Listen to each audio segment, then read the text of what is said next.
देखो क्या बोल रहे प्रश्न में, एक राशि पर साधारण ब्याज मूलधन का 16/25 गुना है।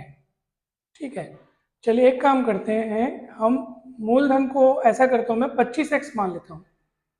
ऐसा क्यों माना? क्योंकि एक और सवाल में हम लोग ऐसे किए थे। 16/25 गुना है तो ये नीचे वाले को देख करके मैंने क्या मान लिया, 25x। मूलधन मान लो 25x, तो साधारण ब्याज कितना हो जाएगा बताओ अपना। मूलधन का कितना गुना बोल रहा है प्रश्न में? 16/25 गुना, 16/25 गुना। तो मूलधन को मैंने जानबूझकर 25x माना ताकि अगर यहाँ 25x रखूं तो 25 क्या हो जाए, कट जाए।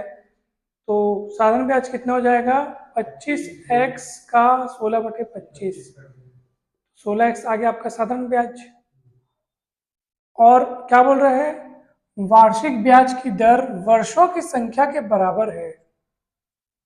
कितना जबरदस्त चीज दिया है, यानी अगर वार्षिक ब्याज की दर r है तो वर्षों की संख्या भी r है।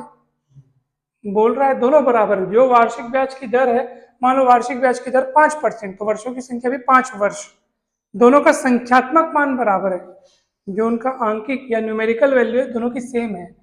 तो अगर मैं ब्याज की दर को r% मानता हूं तो यही मेरा क्या हो जाएगा, वर्षों की संख्या भी हो जाएगा, क्योंकि प्रश्न में ऐसा बोल रहा है कि दोनों बराबर है।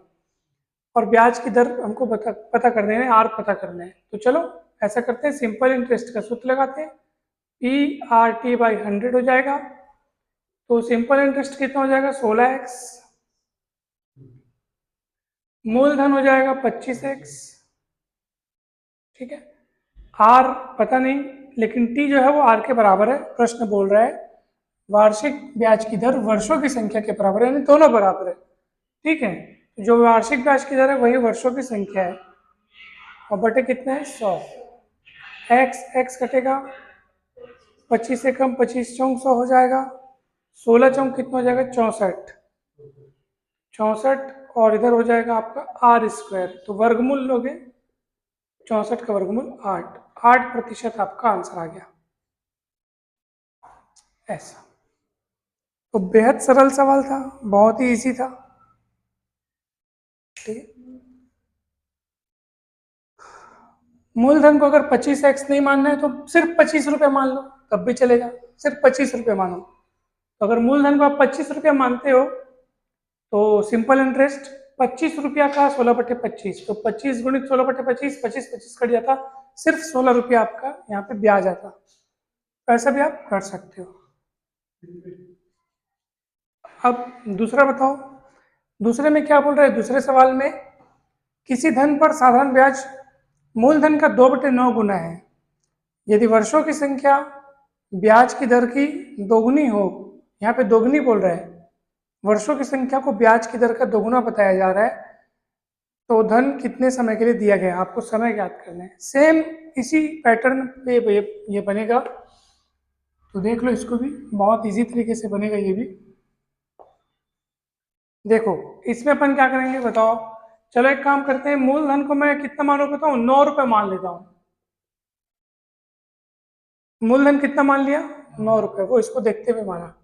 अब साधारण ब्याज कितना हो जाएगा, मूलधन का 2/9 गुना। तो मूलधन को मैं जानबूझ के 9 माना था ताकि 9 गुणित 2/9 करने पे कट जाए और 2 आ जाए। सिंपल इंटरेस्ट 2 रुपया आ गया। ठीक है, 2 रुपया।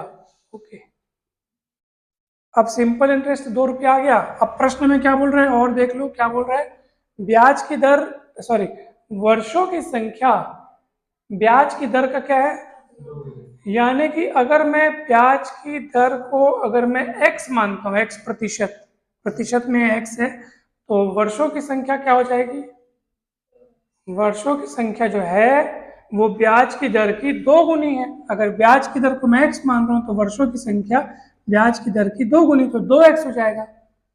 समझ में आ रहा है ना? आप सूत्र लगा लो सिंपल इंटरेस्ट वाला, तो simple interest is equal to PRT/100। तो सिंपल इंटरेस्ट कितना हो जाएगा, 2 रुपया। मूलधन कितना है, 9 रुपया। ब्याज की दर को अगर x मान रहे हो तो वर्षों की संख्या ब्याज की दर की 2 गुनी है, 2x हो गया। समझ में आ रहा है ना? और बटे 100, तो आप इसको सॉल्व कर लो तो आपका आंसर आ जाएगा। तो ये उधर ये 2 कट जाएगा, ये 2 से 2 कट गया, 100 उधर जाएगा, 9 इधर आएगा और इधर x x मिलके x का वर्ग हो जाएगा। ये 100 मतलब 10 का वर्ग और 9 मतलब 3 का वर्ग, तो 10/3 पूरे का वर्ग हो गया और बराबर x का वर्ग, वर्ग वर्ग कट जाएंगे तो x बराबर आ जाएगा 10/3। आपको क्या पूछ रहा है प्रश्न में, क्या पूछ रहा है, धन कितने समय के लिए दिया गया, तो समय जो है वो 2x है ना, ब्याज की दर x किसको माने थे आप, ब्याज की दर को माने हो। आपको प्रश्न में पूछ रहा है कितने समय के लिए दिया गया, आपको वर्षों की संख्या, वर्षों की संख्या x नहीं है 2x है, तो यहाँ पे आप लिखेंगे वर्षों की संख्या तो x नहीं है भैया, वो कितना है 2x है, तो 2x x का मान रखेंगे, समझना ना। अब कितना हो जाएगा 20/3 हो जाएगा। अब भाग जाएगा ये 6 से, 6 थी 18 और कितना बचेगा 2, 6 से ही 2/3 वर्ष, तो ऑप्शन सी इज करेक्ट, 6 से ही 2/3 वर्ष।